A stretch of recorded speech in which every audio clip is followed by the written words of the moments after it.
Menteri Koordinator Bidang Pembangunan Manusia dan Kebudayaan Menko PMK Muhadjir Effendi di kantor Kemenko PMK Jakarta Rabu 7 Februari menanggapi sikap sejumlah sivitas akademika yang melontarkan kritik atas dinamika politik jelang pemilu 2024.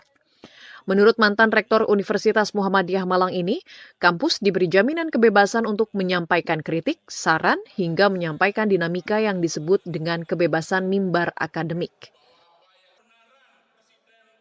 Saya melihat pernyataan-pernyataan kolega-kolega saya dari beberapa kampus itu bagian dari bentuk dari kebebasan mimbar akademik itu.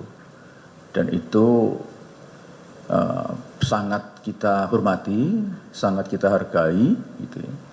Apalagi saya juga bagian dari mereka.